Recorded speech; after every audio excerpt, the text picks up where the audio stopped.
Rocky Mountain Territory, 1883. While every settler raced to lay wooden planks across their cabin floors before winter, Sam Jenkins was still hauling smooth river stones from the creek in late September. His neighbors called it backbreaking foolishness. They called him wasteful. Thomas Grant stomped his boot on those stones and laughed, said they'd freeze Sam's feet come winter. Sam spent weeks fitting each rock into a clay base, creating a floor that stretched wall to wall, right up to the hearth. Others finished their wooden floors in days. Then November arrived early, temperatures plummeted to 20 below. The blizzard hit without warning, and firewood became precious as gold. Standard wooden floors turned ice cold the moment fires died. Families huddled under blankets, burning through cord after cord just to survive the night. But Sam's cabin? Even with his fire reduced to embers, those river rocks kept radiating warmth. Hour after hour through the bitter night, the stones released the heat they'd absorbed during the day. While Grant's family woke to frozen breath and dying coals, Sam's children slept soundly in a cabin that stayed above freezing for 24 hours straight. What did Sam understand about thermal mass and heat storage that everyone else dismissed as primitive?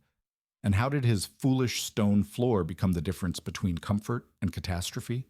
If you value stories of practical wisdom that stood the test of time, make sure to subscribe. We've got more documented accounts worth remembering. The September sun cast long shadows across the valley floor as Sam Jenkins knelt beside Willow Creek, running his calloused hands over the smooth river stones that had tumbled downstream for countless seasons. Each rock told a story of water and time, granite worn to perfect ovals, sandstone polished to silk, limestone carved into gentle curves by the relentless current. Sam selected each stone with the care of a craftsman choosing tools, testing their weight, examining their surfaces for cracks that might split under thermal stress.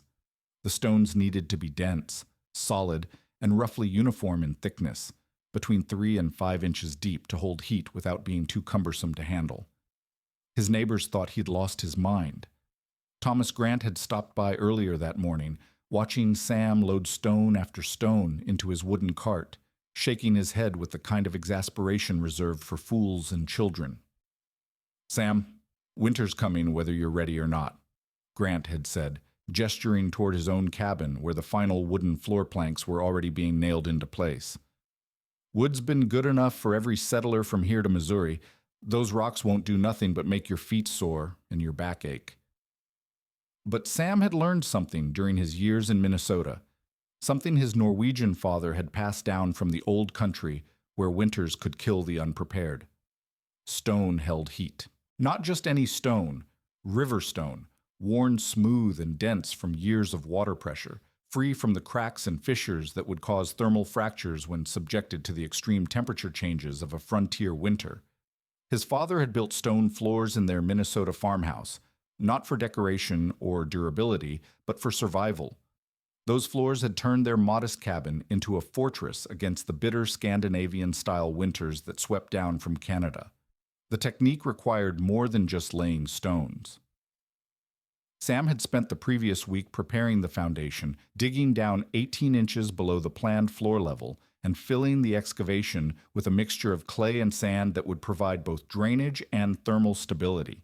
The clay came from deposits near the creek, the same blue-gray clay that the Shoshone used for their pottery, dense enough to hold the stones in place, but porous enough to prevent water from pooling underneath and freezing into floor-splitting ice wedges.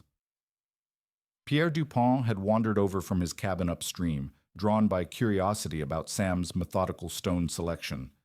The French-Canadian had built enough cabins in the harsh Quebec winters to recognize serious construction when he saw it. "You building thermal mass," Pierre observed, his accent thick but his meaning clear.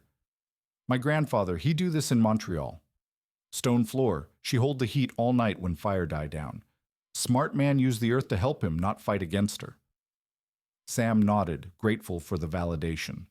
Pierre understood what the others couldn't see, that a cabin was more than just walls and a roof. It was a system, and every component had to work together to create an environment where humans could survive when nature turned hostile. The wooden floors that his neighbors preferred were quick to install and felt warm underfoot when the fire blazed, but wood was an insulator, not a heat sink. It prevented cold from seeping up through the ground, but it also prevented the floor from absorbing and storing the precious thermal energy generated by their fires. The installation process would take nearly 3 weeks. Each stone had to be individually fitted, with gaps filled using smaller river pebbles and packed clay. Sam worked section by section, starting from the hearth and moving outward in concentric semicircles. The stones closest to the fireplace needed to be the densest and most heat-resistant, granite and basalt that could withstand direct radiant heat without cracking. As the pattern moved away from the fire, he incorporated lighter stones that would still absorb and hold warmth, but didn't need to endure the intense thermal stress near the flames. Mary Jenkins supported her husband's decision, though she worried about the neighbors' mockery affecting their standing in the small community. She had lived through enough frontier winters to know that survival often depended on the goodwill and mutual aid of their fellow settlers. When the inevitable blizzards trapped families in their cabins for weeks at a time, neighborly relationships could mean the difference between sharing emergency supplies and facing starvation alone. But she also trusted Sam's judgment. His careful, methodical approach to everything from crop planting to cabin construction had kept their family alive and relatively prosperous through 5 years of frontier life. John Miller stopped by during the second week of construction, ostensibly to borrow some nails, but actually to examine Sam's progress. Miller had built enough cabins to recognize quality craftsmanship, and he could see that Sam's stone floor represented far more work and planning than the typical settler was willing to invest. "You sure those rocks won't shift come spring thaw?" Miller asked, testing the stability of the completed sections with his boot heel. "Clay base goes down 18 inches, Sam replied, pointing to the foundation work that most visitors never noticed. "Drainage channels every 6 feet to carry off meltwater. Stones are locked in place. They'll hold better than wooden planks that'll warp and split when the humidity changes." As September turned toward October and the first frost warnings appeared in the morning air, Sam's river rock floor neared completion.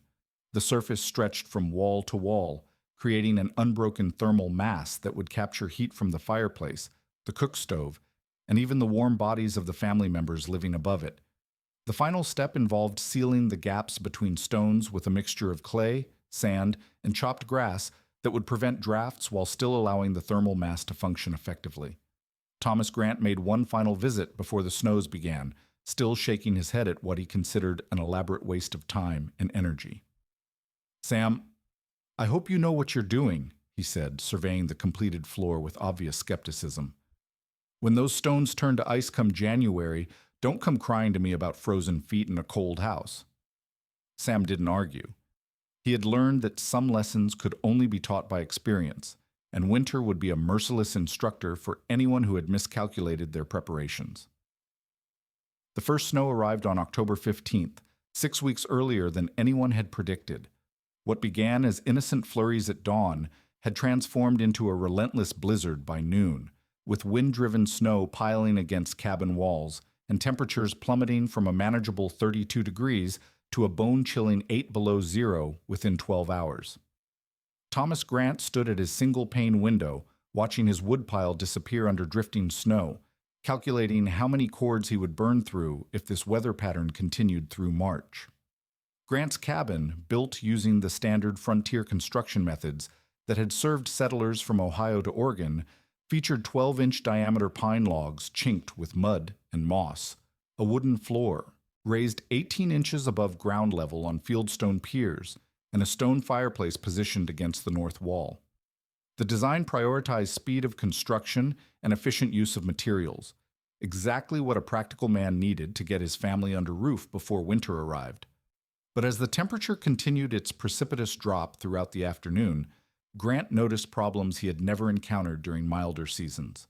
Cold air seeped through gaps in the chinking that had seemed perfectly adequate during autumn's moderate temperatures. The wooden floor, elevated to prevent ground moisture from rotting the planks, created a crawl space that channeled frigid air beneath the family's feet. Most critically, the fireplace's position against the exterior wall meant that much of the heat generated by burning wood was immediately conducted through the stone and mortar into the outside air, rather than being retained within the cabin's interior space. By evening, Grant was feeding split pine into his fireplace every 20 minutes, consuming wood at nearly 3 times his normal rate. The wooden floor felt like ice beneath his stockinged feet, forcing the family to huddle close to the hearth and abandon any pretense of using the cabin's full interior space.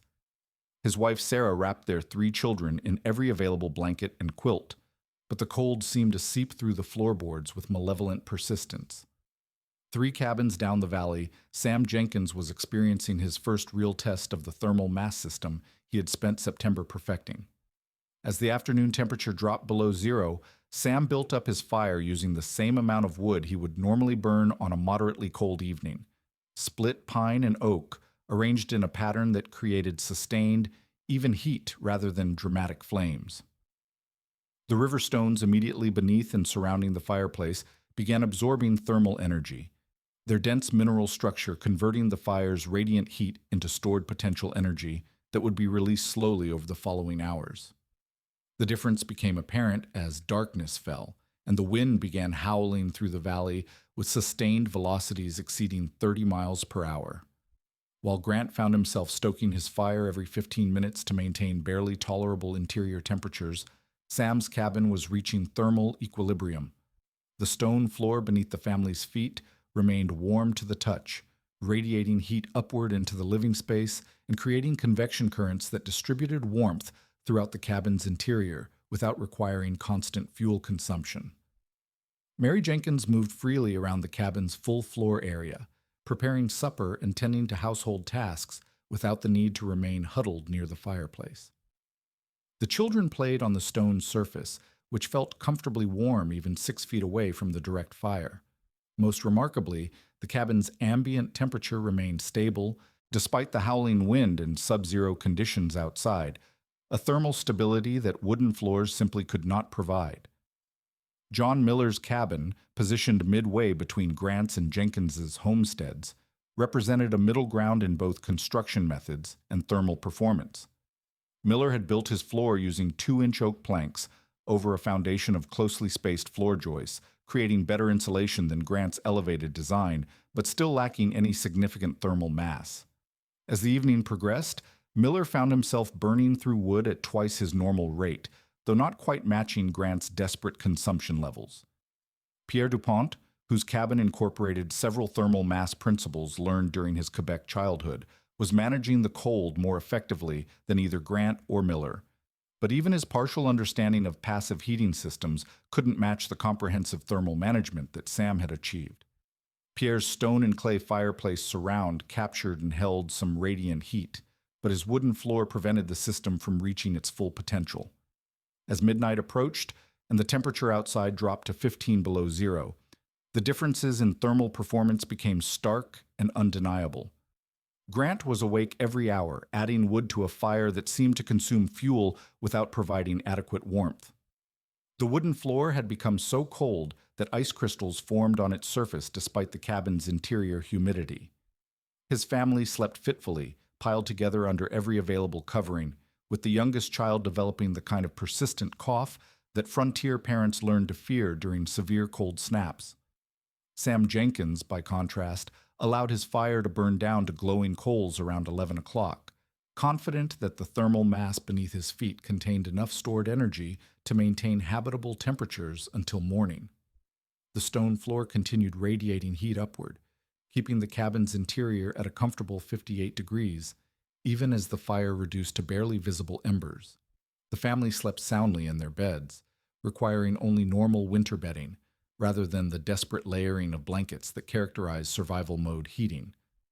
The true test would come during the pre-dawn hours, when outdoor temperatures reached their lowest point, and fires in conventional cabins either required constant tending or died out entirely, leaving families to face the brutal cold with only their body heat and whatever thermal energy remained trapped in wooden walls and floors.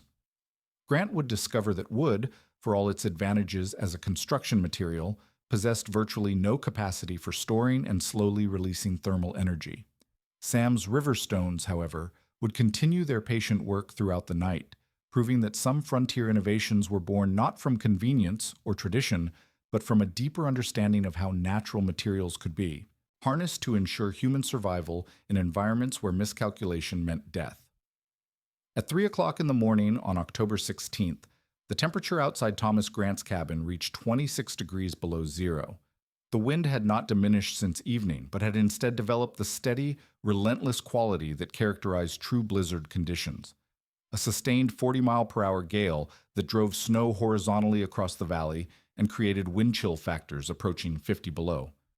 Inside Grant's cabin, the fire that had burned steadily for 9 hours was now reduced to a bed of glowing coals that provided more light than heat. Grant woke to the sound of his youngest child crying, not the normal fussing of a restless sleeper, but the desperate wailing of a 3-year-old whose body was losing the battle against hypothermia. The wooden floor beneath his bare feet felt like a sheet of ice, so cold that he could only stand on it for seconds before the pain became unbearable. The interior cabin temperature had dropped to somewhere near freezing, despite the smoldering remains of what had been a substantial fire just 2 hours earlier. Desperate, Grant stumbled toward his rapidly diminishing woodpile, stacking split pine onto the dying coals with shaking hands. The wood was cold and slightly damp from the cabin's interior humidity, requiring precious minutes to catch flame while his family huddled together under every quilt and blanket they owned. Even when the fire blazed back to life, the wooden floor seemed to absorb the cold from below faster than the flames could generate warmth from above. Grant realized with growing panic that he was trapped in a losing battle against the laws of thermodynamics. The elevated wooden floor design that had seemed so practical during construction was now revealing its fatal flaw. The 18-inch crawl space beneath the planks had become a wind tunnel, allowing the sub-zero air to circulate freely under the cabin and conduct heat directly out of the living space through the wooden floorboards. Every BTU generated by Grant's fire was being pulled downward into this frozen void and whisked away by the howling wind. The floor itself had become a thermal liability rather than an asset, a cold sink that no amount of firewood could adequately warm. Sarah Grant wrapped the children in her own coat and started a pot of coffee over the rebuilt fire, but even standing directly beside the flames, she could see her breath in the frigid interior air. The family's water bucket had developed a skin of ice around the edges, despite being positioned near the hearth. Frost was beginning to form on the interior walls where the family's exhalations met surfaces cooled by conduction with the exterior temperatures. Grant began burning wood faster than he had ever imagined possible, feeding the fire every 10 minutes in a desperate attempt to generate enough heat to overcome the cabin's thermal losses. His carefully calculated winter wood supply, intended to last until April, was disappearing at an alarming rate. At this consumption level, he would exhaust his entire fuel reserve within 6 weeks, leaving his family to face the remainder of the winter with whatever deadfall they could scavenge in sub-zero conditions. Meanwhile, inside Sam Jenkins's cabin 300 yards away, the thermal dynamics were playing out according to entirely different principles. The Riverstone floor had spent the previous 12 hours absorbing heat from the fireplace and storing that thermal energy in its considerable mass. Even though Sam had allowed his fire to die down to barely glowing embers around midnight, the stones were still releasing their captured heat at a steady, controlled rate. The floor temperature 6 feet from the fireplace measured a comfortable 68 degrees, warm enough that Mary Jenkins could walk barefoot across the stones without discomfort. The children slept soundly in their beds, requiring only normal winter blankets rather than the desperate layering that characterized survival conditions. Most remarkably, the ambient air temperature throughout the cabin remained steady at 55 degrees, a temperature differential with the outside air of more than 80 degrees. Sam had awakened briefly around 2 o'clock, not from cold, but from the sound of the wind battering his cabin walls. A quick assessment of the thermal conditions convinced him that no additional firewood was needed until morning. The stone floor continued its patient work, releasing stored heat energy that would maintain habitable conditions until dawn. The thermal mass system was performing exactly as his Norwegian father had promised it would, turning the cabin into a fortress against the brutal mountain winter.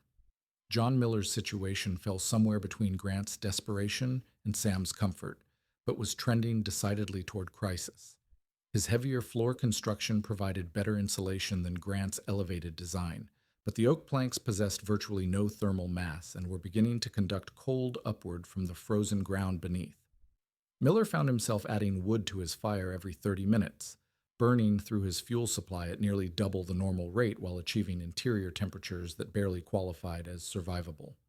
As dawn approached and the outside temperature reached its lowest point of 28 below zero, the differences in thermal performance had become matters of life and death. Grant was facing the genuine possibility that his family might not survive the remainder of the winter, even if the current blizzard ended within days. His wood consumption rate was unsustainable, and his children were showing early signs of cold-related illness that could quickly progress to life-threatening conditions. The sound of desperate pounding echoed through the pre-dawn darkness as Grant abandoned pride and began hammering on Sam Jenkins's door, his youngest child wrapped in blankets and crying weakly in his arms. The wooden floor that had seemed adequate during moderate weather had proven catastrophically inadequate when tested by the kind of extreme conditions that characterized genuine frontier winters.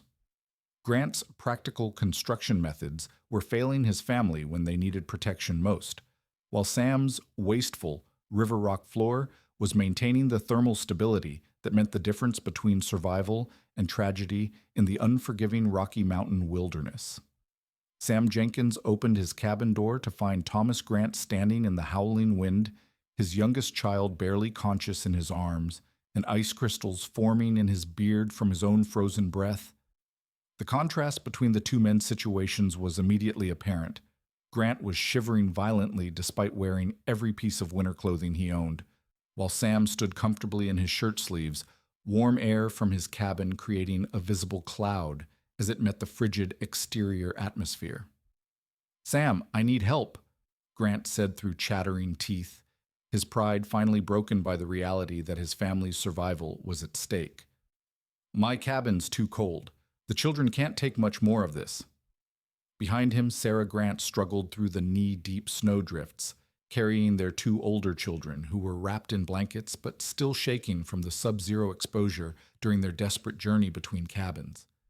Sam immediately stepped aside to let the Grant family into his cabin's warmth, closing the door against the brutal wind that was driving the temperature down to 30 below zero. The moment the Grants stepped onto the river stone floor, the difference in thermal conditions became undeniable. Thomas Grant's boots, which had felt like blocks of ice during his walk through the snow, began to warm immediately from contact with stones that registered nearly 70 degrees despite being 6 feet from the fireplace. "Jesus, Sam," Grant whispered, kneeling to touch the stone surface with his bare hand. "Your floor's actually warm. How is that possible with your fire barely burning?" The Jenkins fireplace contained only glowing coals and a few small pieces of wood, a fire that would have provided negligible heat in Grant's cabin, but was somehow maintaining comfortable interior temperatures throughout Sam's living space. Mary Jenkins quickly prepared warm food and drinks for the Grant children, while Sam began explaining the thermal principles that made his floor design effective. "Stone holds heat different than wood, Thomas. Takes longer to warm up, but once it gets heated, it releases that warmth slow and steady for hours. Been absorbing heat from my fire since this afternoon, and it'll keep giving that heat back until sometime after sunrise." Sam guided Grant around the cabin, demonstrating how the thermal mass system functioned as an integrated heating mechanism. The stones directly beneath and surrounding the fireplace absorbed the most intense radiant heat, reaching surface temperatures of over 100 degrees during peak burning periods. This heat energy then conducted laterally through the interconnected stone matrix, distributing thermal energy throughout the entire floor surface at gradually decreasing but still significant temperatures. "Your wooden floor can't do this," Sam explained, tapping his boot on a stone that felt warm even 8 feet from the fire. "Wood's an insulator. It keeps heat from passing through, but it can't store heat and give it back later. My stones work like a big battery, charging up during the day when I'm burning wood, then releasing that stored energy all night long." Grant examined the construction details he had previously dismissed as unnecessary complexity. The river stones were fitted together with minimal gaps, creating continuous thermal pathways that allowed heat to flow efficiently throughout the mass. The clay and sand base provided both structural support and additional thermal capacity, while the careful stone selection ensured that each rock could withstand repeated heating and cooling cycles without cracking or shifting. The children's recovery provided dramatic evidence of the system's effectiveness. Within 30 minutes of entering Sam's cabin, the youngest Grant child had stopped crying and was playing normally on the warm stone surface. The older children had removed their heavy winter coats and were moving freely around the cabin's interior, their cold-induced lethargy replaced by normal childhood energy levels. John Miller arrived shortly after dawn, having struggled through the deep snow to check on his neighbors after surviving his own difficult night. Miller's cabin had required constant fire tending throughout the night, consuming nearly a full quart of precious firewood to maintain barely tolerable interior temperatures. His first step onto Sam's stone floor produced the same surprised reaction that Grant had experienced hours earlier. "Sam, this is incredible," Miller said, removing his heavy boots to feel the stone's warmth through his wool socks. "My floor was so cold last night that ice formed on the planks inside my cabin, but your stones are actually radiating heat." Miller was a skilled carpenter who understood construction principles, and he immediately grasped the engineering advantages of thermal mass heating. Sam demonstrated the system's efficiency by showing his guests the modest pile of wood he had burned during the night, less than half the amount that Grant had consumed in his desperate but futile attempt to heat his wooden-floored cabin. "This morning, I'll build up the fire again, and these stones will soak up heat for today and tonight. Same wood, but it works twice, once when it burns, and again when the stones give back the heat they stored."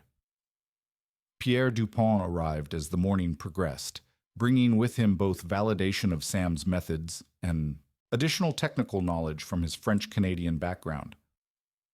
"My grandpère, he built like this in Montreal," Pierre explained to the gathered neighbors. "Stone floor, stone walls, stone chimney, everything worked together to hold the heat. American settlers, they build too fast. Don't think about the cold that come later."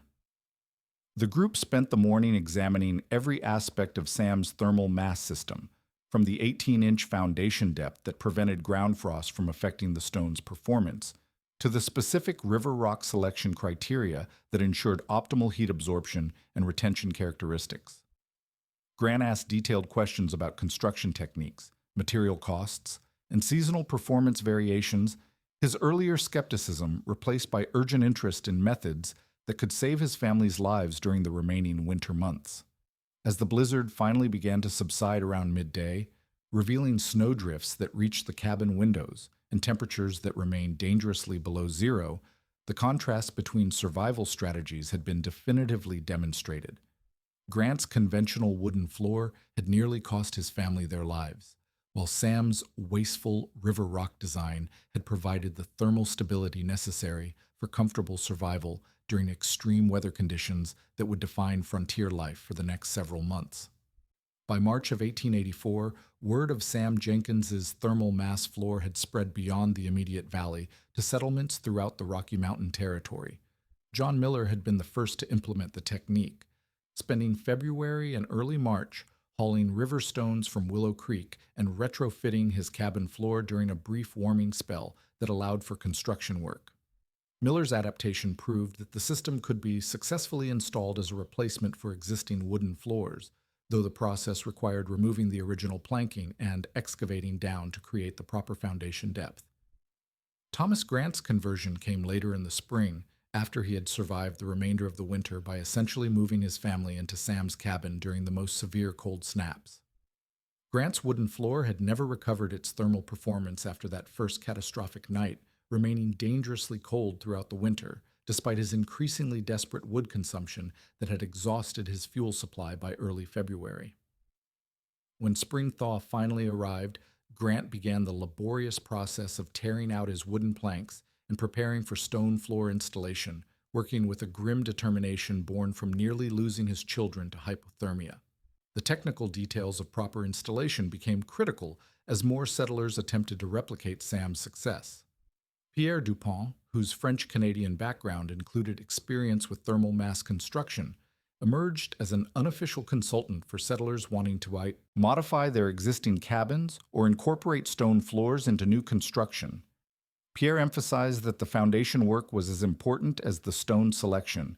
Inadequate drainage or insufficient clay base preparation would result in frost heaving that could crack the stones and destroy the thermal pathways that made the system effective. Settlement patterns began changing as news of the thermal mass technique reached incoming settlers. New arrivals specifically sought locations near streams with suitable river rock deposits, understanding that access to proper stone materials was as important as timber availability or water rights. The technique also influenced cabin design, with builders learning to orient their fireplaces and plan their interior layouts to maximize the thermal distribution benefits of stone floor systems. By 1885, a recognizable regional building tradition had emerged throughout the Wyoming Territory settlements. Cabins featuring river rock floors became so common that wooden floors were increasingly viewed as temporary expedients, used only when stone materials were unavailable or when settlers lacked the time for proper installation. The superior thermal performance of stone floors had been proven not just during extreme weather events, but through routine winter heating where fuel savings of 40 to 60% became standard expectations. The economic implications extended beyond individual fuel savings to affect the broader settlement economy. Families with thermal mass floors required substantially less firewood, reducing the labor demands of woodcutting and hauling that had previously consumed enormous amounts of settlers' time during autumn preparation periods. This freed up labor for other essential tasks like food preservation, livestock care, and cabin improvements that increased long-term survival prospects. Children who had grown up in stone-floored cabins developed different relationships with winter survival, learning from early ages that proper thermal management was as important as food storage or livestock protection. These children carried thermal mass principles into their adult lives, becoming the second generation of settlers who understood passive heating systems as fundamental rather than experimental building techniques. The regional spread of the innovation followed natural communication networks established by trading routes, visiting patterns between settlements, and the movement of skilled tradesmen who carried construction knowledge between communities. Miller's success with retrofitting his cabin provided a model for existing settlers, while Grant's dramatic conversion from skeptic to advocate served as powerful testimony for anyone doubting the system's effectiveness. Technical refinements emerged as more builders gained experience with stone floor installation. Settlers learned to create thermal zones within their floors, using different stone types and thicknesses to optimize heat absorption and distribution patterns. Granite and basalt near the fireplace for maximum thermal capacity, sandstone and limestone in moderate heat zones for steady thermal release, and carefully planned stone orientations that created convection channels to distribute warm air throughout the cabin interior. Quality control became essential as demand for stone floors increased. Improperly selected rocks that contained moisture could explode when heated, creating dangerous projectiles and destroying sections of carefully laid flooring. Stones with hidden cracks or fissures would fail during thermal cycling, requiring expensive repairs and reconstruction. Settlers learned to test stones through controlled heating cycles before installation, ensuring that only suitable materials were incorporated into floors that needed to function reliably throughout decades of seasonal temperature extremes. By 1887, architectural observers traveling through the Wyoming Territory noted the distinctive character of local cabin construction, with stone floors having become so prevalent that they represented a recognizable regional building tradition. Government surveyors and territorial officials commented on the superior thermal efficiency of Rocky Mountain settlements compared to similar frontier communities in regions where wooden floors remained standard. The technique's influence extended beyond residential construction to affect community buildings like schools, churches, and trading posts, where the fuel savings and thermal comfort provided by stone floors made year-round operation practical in harsh mountain climates. Public buildings featuring stone floors could maintain comfortable interior temperatures during community gatherings and social events that would have been impossible to heat adequately using conventional construction methods. Sam Jenkins, whose practical innovation had sparked this regional transformation, continued refining and teaching thermal mass techniques until his death in 1907. His original cabin served as a demonstration site for incoming settlers throughout his lifetime, with the river rock floor continuing to provide superior heating performance for nearly 40 years of continuous use. The stones he had selected and fitted during that crucial September of 1883 remained intact and functional, testament to both the durability of proper construction techniques and the enduring value of working with natural materials rather than against them. Modern thermal engineers studying passive solar heating systems still reference Jenkins's empirical discoveries about thermal mass applications, recognizing that his frontier innovation anticipated principles that wouldn't be formally understood by building scientists until nearly a century later.